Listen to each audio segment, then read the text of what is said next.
happy Friday to you. It is June 15th and time for this week's Friday Funnies. Well, the dingo did it after all.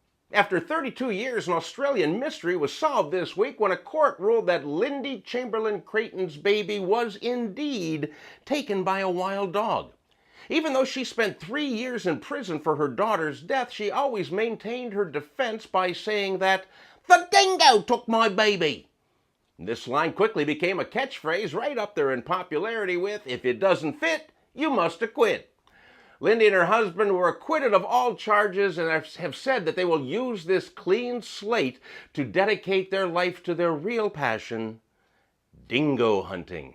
And speaking of dingoes, don't be a dingus this week by forgetting Father's Day. This year, forego the tie, the bottle of scotch, or the book about sports and get Dad something he has always wanted. His own bathroom. Huh? Every dad has earned his own throne and deserves a private place where he can conduct his business.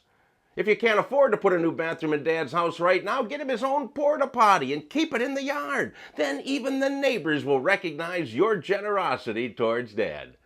And make sure you send Dad the link to this week's Funnies, or even better yet, sign him up on my website.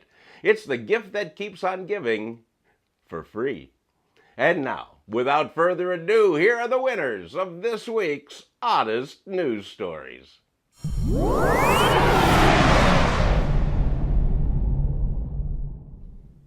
I have always said that people who steal for a living are not the brightest bulbs in the genetic chandelier, but this week one thief was extra stupid while another thief had a good idea, stupid execution.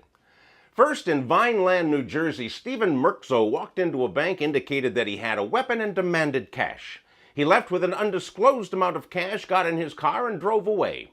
Didn't go very far because he ran out of gas about 3 blocks away. Stephen then used his cell phone to call for a cab, which showed up minutes later, accompanied by the Vineland police. Stephen was taken to jail, where they discovered that his weapon was actually a garden hose spray nozzle. He's still in the clink, proving once again that 2 wrongs don't make a right, and 2 stupids don't make a smart. Meanwhile, in Lakeland, Florida, and why is it that weird stuff always happens in Florida? I don't know. Aaron Weber down there stole a tow truck. Then he, in a stroke of felony genius, he used that truck to steal other cars.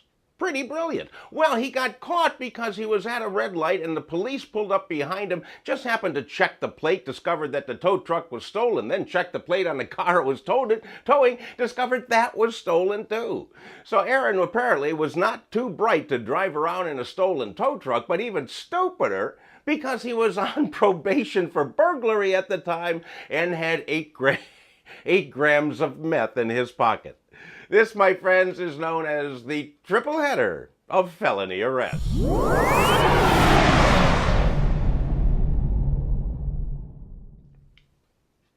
While stupid people tend to dominate the news in the Friday Funnies, animals occasionally play a part in helping them with their idiocy. Consider the case of Wallace Weatherholt, a tour captain for Captain Doug's Everglades Tours in Everglades City, Florida. Again, with Florida.